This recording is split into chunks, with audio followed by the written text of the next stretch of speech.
Boom. What is up? Drew, good to see you again, bro. Nice to see you. How you doing? Doing good, man. No complaints on my end. Martine, Perfect. Vinny, Jeff, what's going on, you guys? Yo, what's up? You have a different setup, Joey, don't What you? up? Yeah, man. I got my camera's here, so I'm trying to make a habit of when I talk to you guys, I gotta turn and look at my camera because otherwise it just looks like I'm looking away from you guys. But my desk is here now, my screen, and then my camera's here. So it's great for the YouTube contents, which I'm getting started on, but it's not ideal for the Zoom calls, is what I'm learning. So we're getting there though. We're getting there. It's progress. But awesome. Carlos, thanks for hopping in. Trevor, what's up, bro? Long time no talk. What's up, man? I know it's been a. There we go. How to get It's been a set up. whopping 2 hours since we talked. About that, yeah. Oh yeah, brother. Awesome, you guys. Super excited to get into it today. What I have on the agenda for us to go over is up here. This idea of counting calories versus eating intuitively. And Drew, I know you went through this whole nutritional order of operations unit with us, but for the guys that missed it or the newer guys, I know that was about 2 or 3 months ago now. This is going to be very, very educational because you see both sides of this coin, and we obviously favor this idea of calorie tracking, especially out of the gate. But I do think it's very advantageous to progress everybody at some point to the stage of eating intuitively. So I'm excited to get into that, what that looks like. But before I do, I want to open the floor to you guys and hear your takes on calorie tracking versus eating intuitively and what those words mean to you guys.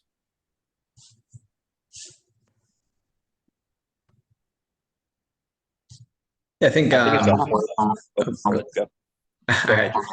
Yeah, well, I think kind of starting out, it was really good to track calories and to really look at exactly what you know everything was adding up to be by the end of the day because it actually kind of showed me that I actually needed to take you know take more food in than I was just because it's kind of natural to you're trying to diet, so you kind of restrict, and then you realize, okay, well, I'm actually like 600-700 calories less than my goal every day. um so that was really helpful just to kind of know what's needed to actually hit those goals. I did pretty much stop tracking calories. Now I do track protein still, just to I pretty much have a good idea of where I'm at, but just to kind of confirm that I hit those numbers every day. But yeah, it's definitely just kind of an eye opener just to see exactly what kind of those standard meals are and what you can go to as kind of your known figures every day. Mhm. And when you were tracking those, and since you've tracked them, do you feel like that's information you've retained? Like when you look at a plate, can you go, damn, that's a lot of calories? Or is it still like, I have no idea what's in there? No, yeah, definitely you feel like you can, especially like proteins and like rice and stuff, stuff like that, potatoes, that stuff like that, you can pretty much look at and say, okay, that's this much protein, that's this many calories. So it definitely sticks with you, and some things you just like still got to look up a little bit, but for the most part, you can make pretty good estimates of what everything has. And this is perfect. And the reason I bring this up, and Drew, I know I'm gonna use you a lot today because I know you went through that whole unit and you've heard me talk about this plenty of times. But it's like this is the whole entire purpose of it. The whole entire premise of tracking calories is getting to a point where you know so much about food that you don't have to track calories. You track calories to not track calories. Literally, on a long enough time horizon, you'll get to a point where you're just like, oh, boop, that's 400 calories. And you're like a robot. It's automatic, right? And you don't lose it. Unfortunate reality is most people, and when I say most, I mean literally like 95% plus of people have never ever tracked calories in their life. So they have no clue what they're consuming. And they come into a program like this and they're like, hey man, I'm 80 pounds overweight. Can you fix me? And I'm like, yeah, what does your eating look like? They're like, oh, I eat pretty good. I'm like, okay, cool. Let's track it. They track it. They're like 1,500 calories over what they need to be. Man, I didn't know I was eating that much. Right. Because you didn't track it. Right. Of course.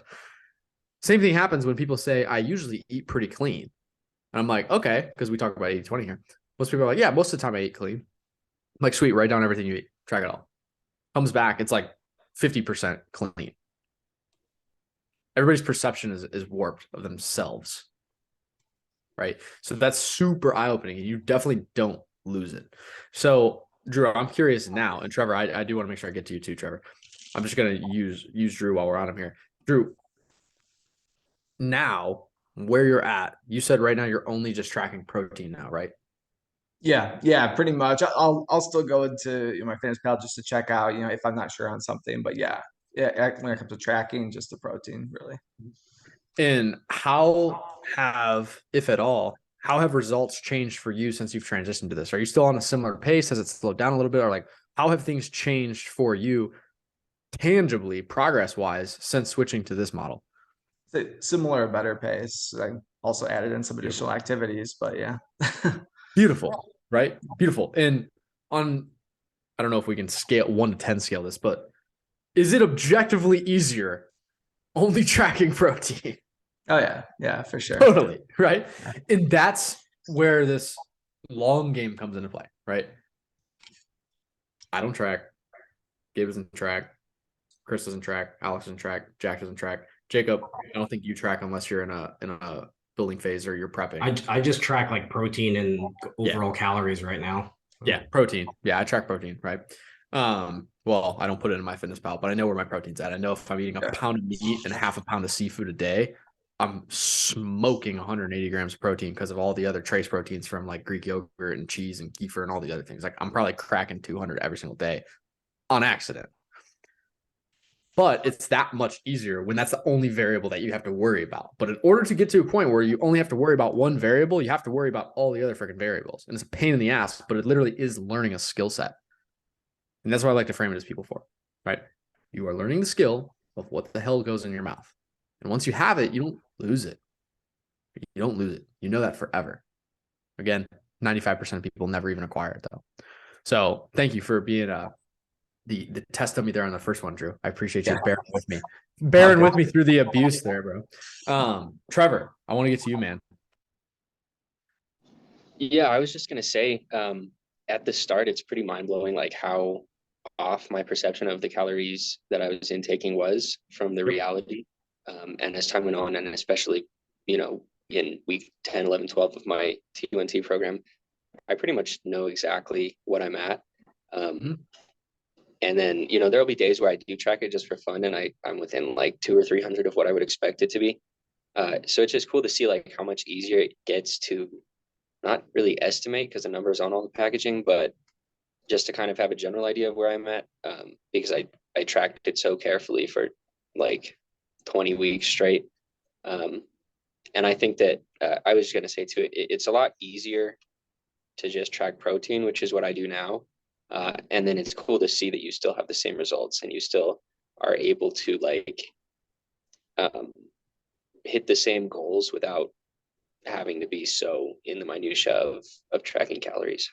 And what's interesting about you two is Drew, you're cutting weight. Trevor, you're bulking. You're gaining weight. Right. It works. It works. No matter what your goal is, it works. As long as you abide by it, right? And as long as you do it the right way. You invest the time up front to learn the skill of what is in the food. You get to a point where it's very, very easy. It's subconscious, it's a default action. You're like, dude, I know what's in this. You look at other people's plates, and it's like a side effect of knowing stuff nutritionally because most people don't know anything. You look at other people's plates, and you're like, ugh, like he probably doesn't need to be eating 2,500 calories this meal. He could probably do for more than 30 grams of protein this meal. And you're constantly like judging other people's plates. And you're judging their nutritional choices because now you're aware. You'll never lose that awareness. And it eventually gets to a point where it's, have you guys heard of the hierarchy of competence? I Is can't that remember. which? Yeah, we might. Jack's probably gone over in one of his psychology calls at some point. But this So. hierarchy, this hierarchy, we talk about it a lot in business, but it's like unconscious incompetence. You don't know that you don't know. It's like before you get in the program, like you just don't know what's in the food. So of course you're overeating it. Then you have conscious incompetence. Now you know, wow, that's a lot of food I'm overeating. I'm still overeating though. I got to get that in check. Then you have conscious competence. You're like, oh, I tracked this and it hit this number. Okay, I'm doing good. Like I'm doing it right. I'm competent. I'm hitting my numbers, my calories, and my protein, but you still have to think about it. You eventually get to the point where it's unconscious competence. You could do it with your eyes closed. You're like, boom, boom, boom. You're just doing it. Right. Easiest example for anybody that's involved in some sort of business world is like sales is a skill. Like when you first start doing sales and like learning how to talk, communicate effectively, like tonality going up and down, like how I'm like sitting here and up and down and up and bopping. Like I had to consciously think about learning to do that. If you watch a video from me talking like 2 years ago, it's terrible. Like on camera, I'm like, yeah, so when you track your calories, we're going to go and we're going to make sure that we do that for 4 to 6 weeks. Like it's terrible, right?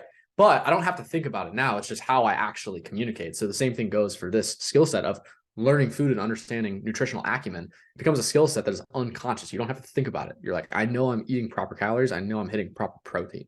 We're rolling. And you get to this point where it's free flowing. And it goes for both parties. It goes for guys like Drew. It goes for guys like Trevor. Right? You can both do it. Now, I'm going to play bad cop. Intuitive eating is still a rough estimate. So, if you're somebody that wants to step on a bodybuilding stage, you're going to be tracking your calories again, bro. If you're somebody that's competing or cutting weight, like cutting weight for like tournaments like I do for jiu-jitsu, like I'll whip out a tracker during that week or two where I need to cut some weight, but it's temporary. So the big caveat of intuitive eating is, yes, it's way more convenient. It's way more time friendly. It's way more sustainable for the rest of your life. I don't anticipate anybody ever tracking calories every single day for the rest of their life. It's just unreasonable. And if you could do it, you're a robot. The reality of it is it's still a rough estimate. So it might not be as on par. The fact that, Drew, for you, you're seeing even better results as you transition to intuitive is like really, really good. I know you added other activities as well. It's obviously a contributing factor, but that is awesome. Because now your life got easier and you're getting results faster. So you're just rolling. You're rolling downhill. You have momentum. You're golden. Right. So this is all very, very good stuff. Curious to hear your guys' takes as well on this idea of just counting calories versus eating intuitively, and anybody else's comments. Drew, Trevor, appreciate you guys chiming in. I just like how you framed it it's all about your goals, right? Like you said, like I wrestled in college, right? And I had to track my calories really diligently to make sure I was making weight, right? But now I'm just like lifting and I'm doing jujitsu a little more casually, right? I just mostly look at protein and calories just because I like to, but I probably wouldn't have to. If I just wanted to do protein, I'd probably be okay. But it really just depends on your goals and like where you're at. Like someone who's like 100, 200 pounds overweight, if they just start tracking protein, they're gonna see like really good results really fast, Yeah. you know. And then like as I feel like you're a great example, Joey, right? Like if I eat X amount of fish and X amount of meat, right? Like I'm pretty set. And I think like anyone could get there. It just takes time and reps, right? Like it's like that's the cool thing about intuitive eating. It's like you can tackle it so many ways. You can track nothing, you can track like one macro, you can track just total calories. Like it's pretty cool. Intuitive eating is amazing, right? For a lot of reasons. And the biggest one being convenience and reality. There's a lot of things that are going to work in a lab setting. And I'm tinfoil hat guy, so you guys know I talk about this all the time. I totally adopt that identity, by the way. Like you guys can call me tinfoil hat guy whenever you want. Anyways, in a lab setting, you're going to get micro and get down to the nitty gritty, and you're weighing everything, you're doing all this stuff, and you're getting results in a lab setting. But there's also real world results, real world experiments. And in the real world, intuitive eating is just what you're going to do as a human being. I'm not saying nobody can ever just track calories for the rest of their life, because I don't know if you guys know who King Keto is. Have you guys seen this guy's ads? He's actually a G. He's like a business G. Like his company does hundreds of $1,000,000 a year. But he's a fitness coach, but he does like keto coaching. And I remember somebody on Twitter that we know loosely through somebody else is mentored by him. But he posted a video of King Keto at the club. He's at a club, like there's lights blaring, everything's going on. They're like got a bottle next to him. He pulls out a food scale and weighs the food that he got at the club, and he's putting it in his tracking app. Dude is yoked. Jacob, can you pull up a picture of King Keto, bro? So I'm not saying you can't do this, because there's people that do this, and they've tracked every calorie to a T for their whole life. And this kid that posted this video, he's been my mentor for 7 years, and I've never seen him not track a meal. But there's layers. For him, his biggest marketing value prop is his own physique. Of course, he's going to do that. It's literally his job, right? We don't place a lot of our marketing and value prop for our company on like our own personal physiques. We place it on the fact that we do psychological concepts. We build habits. We don't place it on like looking like you're about to step on stage. But if you see a picture of this guy, you're like, holy shit. Yeah, this dude's yoked. Right? But he's tracked every single calorie that goes in his body for the last 7 years, at least. So of course he's jacked. Right? So again, you can do it, but eating intuitively is the real world, what 99.99999% of people need to learn how to do eventually. And the thing that sucks about it is because eating intuitively is what got you where you were when you joined a program like this. Right? It got you to the point where maybe you're overweight or underweight for some of you guys. So part that we have to think about here is until you are a generally healthy person, and I'll go over those stipulations, until you're a generally healthy person, your intuition around your hunger cues and your nutrition is probably wrong because you're unhealthy. How do I define healthy person? Regular movement, like daily movement, at least 6,000-7,000 steps a day, lifting weights a couple days a week. And it could literally be like 2 or 3 times a week. It doesn't have to be a lot. It could be like twice a week. Just regularly getting in the weight room, right? Getting adequate protein is part of being a healthy person. It's going to have a massive effect on your hunger cues and your recovery. Getting adequate sleep, getting adequate hydration. Now, a big one that's a factor, but it's kind of like a bonus one. It's outside of like my big 5 is nutritional quality. Like, are we eating mostly whole foods? Because those have an impact as well. That's just way more complex to go down. How the foods that are processed versus unprocessed have an effect on your metabolic health. That's just a way different thing that we can get into. But until you nail those 5 things that I just said, you're not a generally or above average healthy person, and your intuition is probably wrong. So think about everything that you guys do on the front end of this program. You're adopting all of those habits on top of tracking calories. Now you've understood the skill set of tracking calories. Now you actually have the foundation for being a generally healthy person. After 6 to 12 weeks, you're probably at a point where a guy like Drew, who's in the middle of just getting started with T1T, like Drew's a generally healthy person. Like, he's doing the fundamentals of health. So he can now trust his actual intuition. He can eat intuitively and only worry about his protein because he has the building blocks of health at a fundamental level. So now he's like, oh, wait, I actually am hungry. I'm not just stressed or bored or tired. I actually am hungry. I do need nutrients. My body's craving this because I need it. Does that make sense? Big picture in terms of not trusting intuition, building fundamentals, learning the skill of tracking calories. Now I'm healthy. Now I can actually trust my intuition. Does that make sense? Long game, like A to B there. Yeah, it does. And one of the things that I would like to bring up regarding my own situation is I kept tracking for periods of time after the main program was over for me. I kind of do it on and off. I've been on an off period again for a little while. But one of the reasons why I like continuing to do it is because I still like experience quite a lot of cravings or just wanting to eat at moments where I know I shouldn't. And it's like so it's kind of like I have this general sense of, okay, I kind of know that I shouldn't eat this thing or whatever, or I've had enough calories for the day. But it really helps me to see that number in the app and know very concretely, like, okay, I'm at this number, and if I eat this thing, then I'm going to go to that number, and that number I don't want to be at. And that is psychologically so much more powerful than, oh yeah, I guess I shouldn't eat this because big reasons. Like, that's why it helps me still. Totally. And the way you said it is a really good way to think about it as well. Is you're like, yeah, I do it on and off. I think about this nutritionally. I think about it health-wise. I think about it with wealth, relationships. Every area of life you can apply this concept to. There's just seasons. Like, you might have just been in a season where you're going to be a little more lackadaisical with it, and that's okay. It's not good or bad. It just is. I'm just in a season, right? For me, right before Matt moved in, my roommate, a bunch of you guys met him in Nashville.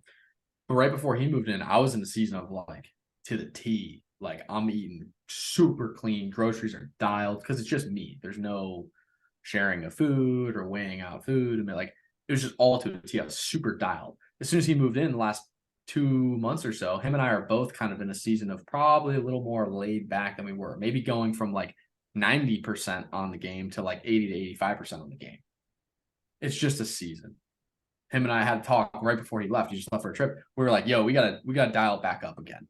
We're about to enter a season of being dialed even more. We had like 2 months of kind of like a little more laid back than usual, getting acclimated him down here in Florida.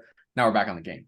So there's going to be seasons of when you want to do this. And again, it's a skill set that you have, and it's a tool now in your arsenal, Martine, of like, hey, right now I want to dial the hell in. I'm going to pull this out of the bag. I'm going to start tracking again. If you got a lot of stuff going on, there's all kinds of moving parts, busy season with life or work or whatever. Okay, I'm going to put that tool away. I'm going to pull out my tool of intuitive eating because this is more sustainable. It serves a different purpose. But they're both tools, tracking and not tracking. They're both tools that you can use given the season of life that you're in. Does that make sense? For sure. Cool. Awesome.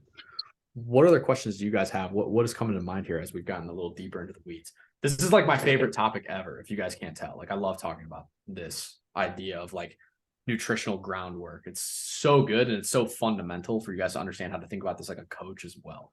So I'm happy to answer questions and go in depth as you guys want me to on.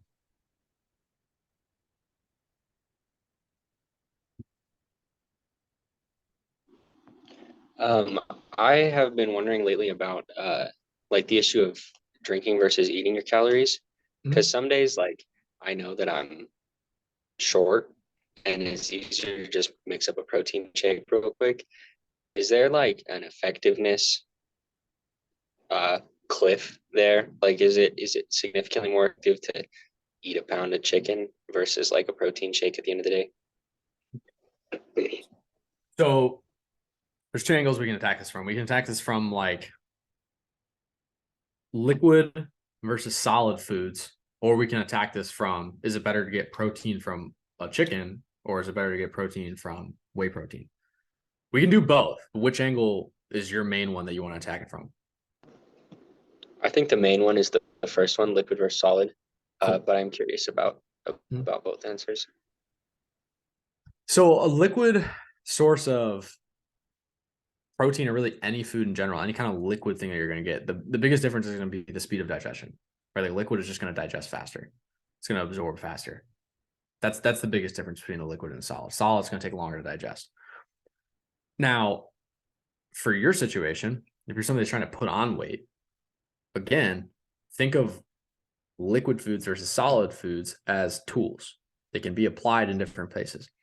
So a liquid food can be a tool to you if you're somebody that's struggling to hit your calories because they're less satiating typically because they absorb faster, right? It's not going to keep you full as long. So it's going to be beneficial for somebody that's struggling to get all the calories in they need, like Johnny Ellis. He's been with us forever.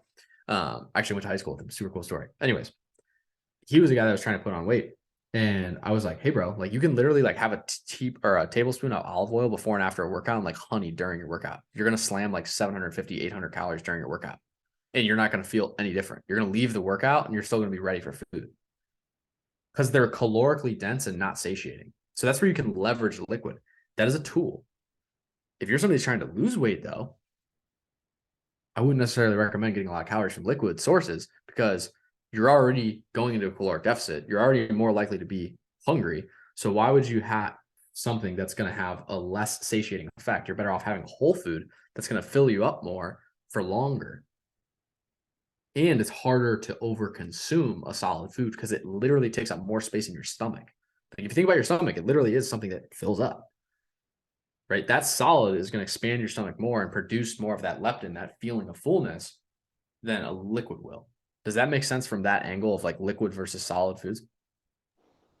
Yeah, absolutely. I don't know that I considered like the actual physical volume of the food that much before, but it makes a lot of sense. It sounds super basic and like caveman, but like it's literally like it's like stomach this big. I put food in it, it take up this much space. Like it's that like fundamental of like your stomach literally expands and contracts, like it goes out and wide. So that's where an example of like a high volume food, and this is why in the easy lean eating system we encourage a lot of high volume foods for guys that are trying to lose weight. Because if you think about like a salad, if you look at a salad in front of you, it's objectively a lot of stuff that's going into your stomach. but it's also like 0 calories if it's just iceberg lettuce. So you have this big bowl of shit that you literally have to fit that in your stomach. Obviously you chew it down and condense it, but like it still has to fit in your stomach. And so that's where a high volume food comes into play. Fruits and veggies, similar situation.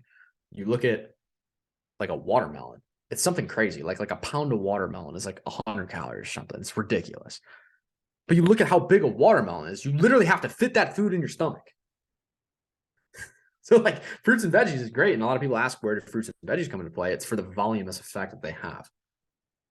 For somebody, specifically somebody that's trying to lose weight, it's going to fill up a lot of space in the stomach, because if you look at it, it's literally just big. If you look at it and you go, wow, that's going to take up a lot of space in my stomach. Yeah, it will. Where if you go and you look at like a jug of olive oil, it just look like a bottle of water. Objectively. But it's like thousands of calories. So that's a difference in it. And that's where volume comes into play, Trevor. So for like a guy like you that's trying to put on weight, like I would push you in the direction of the bottle, like the water bottle of olive oil, because it's just not going to fill up as much space. It's going to absorb faster as a liquid. I would probably steer you away from like a big, heavy salad, because it's like, dog, you got to put down calories today. I can't have you filling up all that space. Right. Does that make sense? Yeah, I think that perfectly answered my question about that side of things. Cool. And I know the other thing, the other angle that I told you we can attack this from is the angle of like a protein shake versus a whole food. And the preference is always going to be from a nutritional fundamental, what is going to be just objectively better for you as a person. It's going to be getting your protein from a whole food source. For those of you guys that weren't here when Chris McElveen, Cooking with Chris on Twitter, was here for a guest call a few weeks ago, he went into the details of the nutrient density that comes in animal source proteins and whole foods, how nutrient dense they are. Like literally, if you're eating a diet comprised mostly of whole foods, you really don't need a multivitamin. You can take one to cover your bases, but if you're spending $30 a month on a multivitamin, you're probably going to be pissing out $25 of that if you're eating a diet of mostly whole foods. A whole separate topic. I'm not going to recommend against taking a multivitamin. You could probably still do it if you want, if it gives you peace of mind, but you really don't need it if you're eating mostly whole foods. But it's the same idea of that whole food is going to be more nutrient dense than the liquid protein shake that has a lot of factory engineered proteins, a lot of isolates, a lot of hydrolyzed stuff where it's highly processed and manufactured. It's not actually pulled from a source of the earth. It's not a natural whole food. It's a man-made food. Does it still have protein? Yes. What is it missing? It's missing the nutrient profile of vitamins, minerals, amino acids that are essential for health. And on a long enough time horizon, some of them so important that it could kill you if you don't have enough. Very extreme example, but you get my point. So that makes sense from that angle of like whole foods versus like a protein shake. Yes, sir. I think that makes a lot of sense. Totally. Good. I'm glad. And everybody that's watching the recording, everybody that's here as well, that call with Chris is awesome. So wherever you can find that in the YouTube file, there's a link with all the coaching calls. I don't know if you guys know that, but there's a link with all these. It's not just the roundtable meeting recaps that Jacob does an awesome job on. There's literally a file that has every single coaching call since we started doing them in there. There's like 100 hours of content in there that you guys can check out, but it's in there somewhere. I'm sure Jacob, now that he hears me talking about this, he'll probably link it in the notes because I brought it up. But yeah, he said, yeah, you can find it. Perfect. So yeah, definitely check that video out because it's going to be eye-opening for you guys, especially because we talk so much about protein. He talks a lot about how there's so much nutrient density in the protein sources themselves. A lot of people think I'm just like, oh, I'm eating meat and eggs and all this stuff just because it gets me protein. But you actually look at the vitamins, the essential vitamins, minerals, and amino acids that are in these things. You can't find them elsewhere. Or you can, just in very small doses. And the amount of food in which you'd have to eat to actually hit your needs is unreasonable. Well, you can just go eat some salmon and get over 100% of what you actually need with like 6 ounces of salmon. Right? Martine said, let me see what you said here, brother. Oh, dude, yeah, it was awesome. Right? It was awesome. This is a great call. He's awesome. I love that guy. He's like who I go to if I need some super niche nutrition stuff. Like he's the guy, like he's just in the weeds all day, just like studying food because he's literally a chef. Like he's like a nutritional gut health chef, which is like super complex stuff. Like he heals people's like IBS, Like that's what he does. Like it's crazy stuff. So he's who I go to if there's ever like a super complex like gut health situation or something like that. But because of his nature of work, he has so much information and data on the hyper specifics of foods. So he's an awesome resource. He's an awesome resource. And that's also who wrote the cookbook with us. So he's great. Love that guy. What else comes to mind for you guys as we kind of get into these topics as well?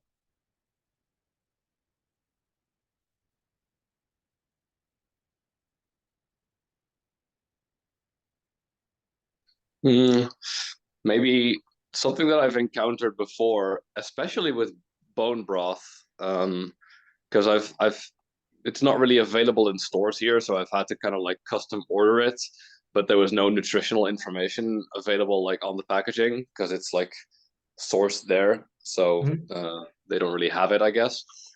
And like looking at some of the options in MyFitnessPal for looking up bone broth or looking up online, it can vary quite a lot, like what comes up in terms of this many calories and this much protein. Now, it's probably not going to be the biggest deal in the long run, but I've just had some trouble in the past with like, if there's such different information available, how do you kind of like determine what is correct in a sense? So you have a situation where the bone broth that you have isn't labeled. So you're going into MyFitnessPal and you're searching, bone broth, and you're like, holy crap, there's 6 different results with 6 different data entries for bone broth. Do I understand that right? Yeah, exactly. Got it. It's going to sound really dumb. And you're going to be like, I can't believe my coach told me this, but it's a guess. It's a guess. When it doesn't have a label like that and you're going into a thing like MyFitnessPal, like a database for it, your best bet is finding as close to humanly possible as that. However, if you're getting it sourced from a situation where there's literally no labeling, no packaging, you are kind of guessing, like genuinely. That's fair. You just don't have much data to make a decision from, right? If it was a different scenario where like you had a package and it was like, I don't know, I'm trying to think of an example. It's like, you know how there's like off-brand like Cheerios? There's like a market pantry brand. If you have like a market pantry brand Cheerios and for some reason it doesn't have a nutritional label on it, but it's just a knockoff Cheerios, its nutrition facts are probably going to be identical to Cheerios. So if you open MyFitnessPal and you're like, man, my knockoff Cheerios aren't in MyFitnessPal, you can make a pretty sure guess that it's going to be very similar to just traditional Cheerios. Does that make sense? Sure. Yeah. Cool. I could chime in there too. Like, I don't know how Europe is, but at least in the United States, like nutrition labels can be as off by as much as like 5 to 10 grams in most of your macros and hundreds of calories, right? And I know like coaches and other groups who their apps, they specifically don't let people enter in like name brand or like they just have generic stuff because for the most part, like the macros are going to be really close. And the fact that you're tracking will put you in a good spot anyways. And so if you can find a reasonable substitute in MyFitnessPal, Martine, you're probably just fine. Like I wouldn't sweat it too much. Cool. And the bomb that I'm going to drop that is just going to blow everything up that we just talked about is exactly what Jacob said, where it's like, those labels can be up to 20% wrong. So guess what? It's a fucking guess anyways, even if you're tracking. but the reality is when you are tracking, you at least set yourself up for getting very, very close. You're like 80% of the way there. And it's up to 20%. And a lot of companies, tinfoil hat guy, aren't as devious as I make them out to be. Not all of them are going to be that way. So you might actually have one that's like, hey, this is super legit data. This is like to a T. But it was to a T in a lab. There's so many variables that can happen. Does this actually weigh this much? Is this actually what they qualified as a cup of Cheerios? How do I know it wasn't like dusted Cheerios or something? Like, you don't know. So it is still kind of a guess, but when you're tracking, you're at least getting 80% of the way there. And if you're 80% of the way there, you're going to be in a really, really good place. So that is a potential bomb where some people are going to be like, well, shit, this all just doesn't matter anyways when I drop that, because it could all be wrong. But you're getting very, very close. Yeah, I try not to think about that one too much. Yeah. And that's where like the intuitive eating stuff is super beneficial, because when you become so in tune with your own hunger cues and what your body needs and craves, it doesn't matter if they're off, because you're going to eat to a point where, okay, I'm satiated. I'm not stuffed, but I'm satiated. I'm full. I don't need to eat more. you're going to be able to listen. You're going to be able to come home. Like for me, a perfect example is like basically every day after I get done with jujitsu or something, like I crave salt just because I just sweat my ass off though. So like I can actually feel my body craving, like I need something salty, right? Like I need that. You can crave your body, or you can hear your body like craving carbohydrates. When you're somebody that's doing a lot of activity and a lot of weightlifting, like you can feel yourself being like, I need carbs. You're in tune with what your body actually wants and needs. So that's a season that I go through. Sometimes I'm ripping a ton of carbs.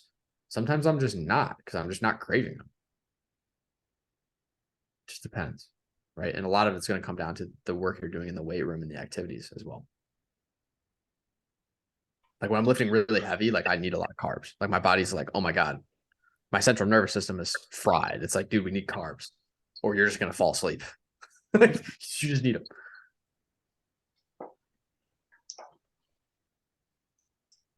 I just thought of something else. I'm suddenly on fire with these. Good. Because you've mentioned before as well about making sure, especially if you're in a weight loss program, to track your oils while cooking and such. And that's one of the things that during the main program I kind of ignored because I just couldn't be bothered. And then later on when I started tracking again, I was like, yeah, okay, I really should be doing that more because it can account for like 100, 200 calories, whatever. But then at some point I also had this realization of like, okay, if I put like 10 milliliters, European, if I put like 10 milliliters of oil in the pan before I cook, and then I track 10 milliliters, it's going to say like, okay, you've got like 80 calories of oil in there. But I mean, when I'm done cooking and I put the meat on my plate, there's still like fat / juice in the pan. So it's like, I sometimes wonder if I track too much or too little when it comes to those oils. So do you have a bit more advice on how to go about tracking that, especially when it comes to, yeah, still having fat left over in the pan after? My advice is you'd rather account for it than not. So this is a great question. Because a lot of times people will ask, they'll be like, you know, my ground beef that I got is, you know, 85/15. And when I cook it and I put it on my plate, there's still some grease left in the pan. And then when I'm done eating, there's still a little bit of grease left on the plate. So like how much of that fat cooked off and how many calories am I really getting? And how much fat am I really getting with that serving of beef? I'm like, dog, we could go in and weigh all of this out. You could like measure like you could scrape the grease off your pan and like scrape it off your plate and put it in like a vial and like weigh it. And you could actually get a calculation, but it's like, who the hell is going to do that? Like, I'm real. Like, you aren't going to do that. So what you do is you just account for it anyways, and you're going to be a little under. And that's okay. That's a good thing. You'd rather just account for it and be under. It's fine.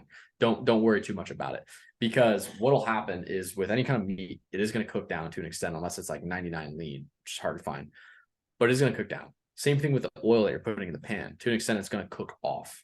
It's not all going to get absorbed. Right. So just account for it, but know that you're going to be under it and it's okay. That doesn't mean though, because you know you're under it, you're like, oh, I roughly got like, you know, an extra 150 calories a day because that meat cooked down. Like, don't think like that. Still treat it as like you had that extra calories from the fats and from the oils, but have the peace of mind of like, okay, I had a little bit of breathing room today because that stuff cooked down. It's okay.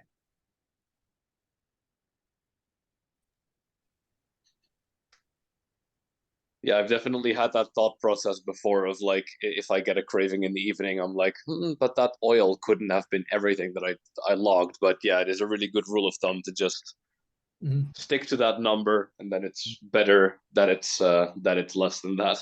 Yeah. And that's why we have in there for you guys with the calorie goals that you have, there's a 10% variance.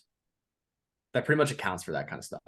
So for example, if your goal was 1,500 calories, but you went up to 1,650, as long as you're under 1,650, you technically get a pass for hitting 1,500 that day. So there's a 10% variance. Same thing goes for under it. So if you're down to 1,350, you're still green for 1,500. 1,350 to 1,650 is green for 1,500. You're good. That's why there's variance there for the little stuff and the missed tracks and all that kind of stuff. And that's why, again, like as specific as you want to get, the more detailed that you are when you're tracking and stuff, the better it is going to be. And this is one of these things I tell everybody on the kickoff call. the number one determining factor here of success is doing the boring work. And the boring work is getting out the food scale and tracking and doing that stuff because it's painful and it sucks. But it's what you have to do until you learn how to do it at an intuitive level. Like, you just have to, because you clearly don't know. If you got to the point where you're as overweight as you are to have to join this program and shell out that kind of cash, because it's not cheap to join, right? Something is wrong. Like, that has to be fixed. And the way to fix that is by doing the stuff that nobody wants to do. And that's the reason why the vast majority of people are overweight or obese, is because they don't want to do the actual work that you have to do to not be overweight or obese. They don't want to pull out the food scale. They don't want to pull out MyFitnessPal. They don't want to track the oil they put in their pan. They don't want to do that stuff. But that stuff is going to eventually unlock nutritional freedom, health freedom for you, because you're going to develop the acumen to go out and do it on your own beyond this. Right? So that kind of stuff, again, is so important. I tell everybody on the kickoff call now, like, do the boring work. Just do the boring work. Yes, I want you to step on your scale every single day. Every single day? Yes. Every day. Look at it. Take a picture of it. Send it here. Put it in the app. Do it. I got to take a progress picture every Monday? Yes. Every Monday. Yes, do it. That's kind of like a lot of stuff to do. It's kind of like meticulous and boring. Yes. But that is what fixes the problem. And it's not forever. You don't have to do that stuff forever. It's temporary discomfort for lifetime change. Right. I'll step off my soapbox. That wasn't targeted at you, Martine, either. Don't be upset with me. I know I went on a rant there. Oh, I didn't think so. Don't worry. It's like I'm ranting. Plus, But it's everything just- was accurate, anyways. It's just so true. I was the guy who opened Trainerize on day one, and I was like, progress photos? Really? So, like, that was me.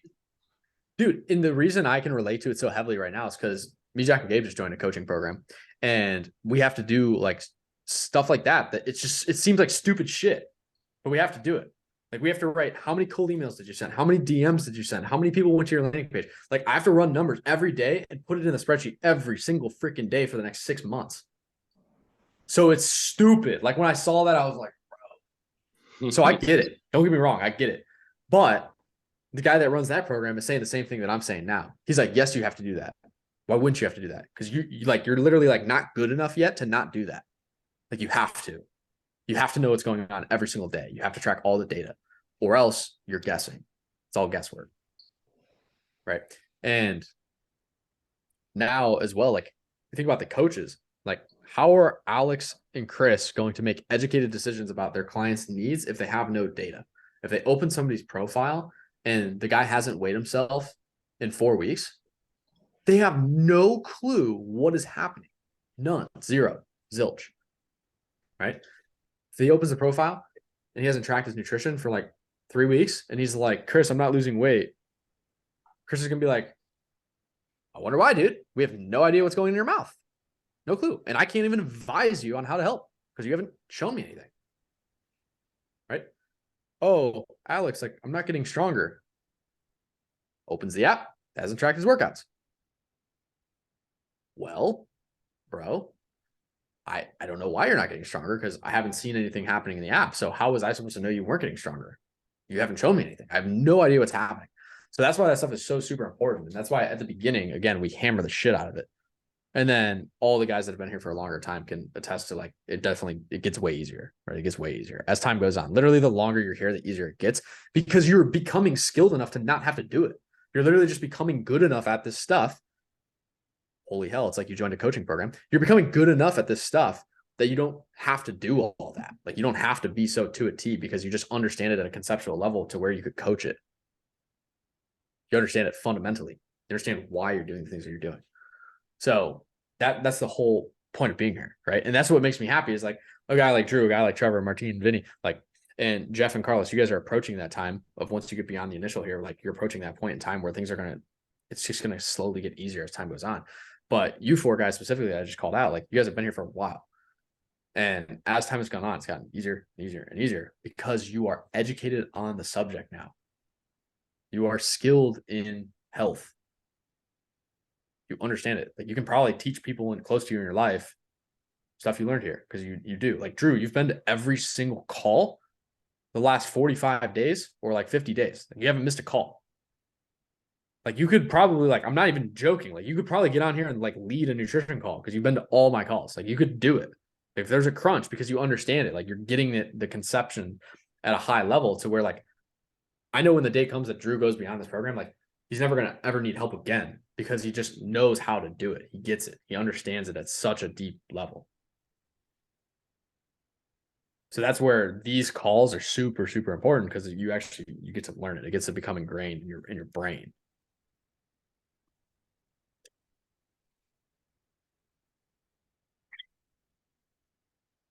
What else you guys got?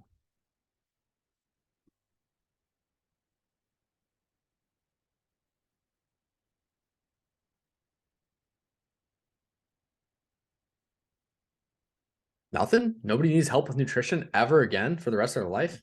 I'm doing a damn good job or something, huh?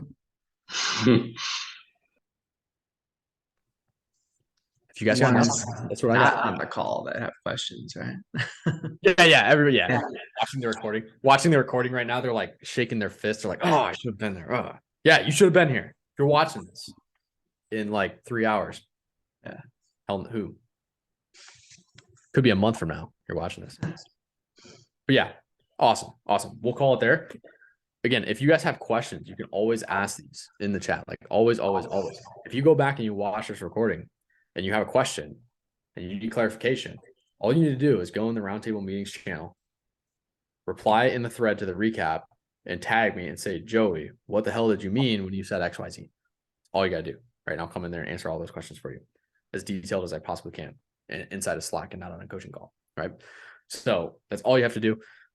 Again, when guys in the group ask questions too, like you guys that are regulars here and you guys that regularly watch these, like, don't be afraid to like put some input or tag me or be like, yo, Joey talked about this last week and tag me, or Gabe talked about this, or Jack talked about this, right? You guys can totally do that because it's just going to spread the knowledge to other guys and make sure everybody that's here is taking full advantage of their investment.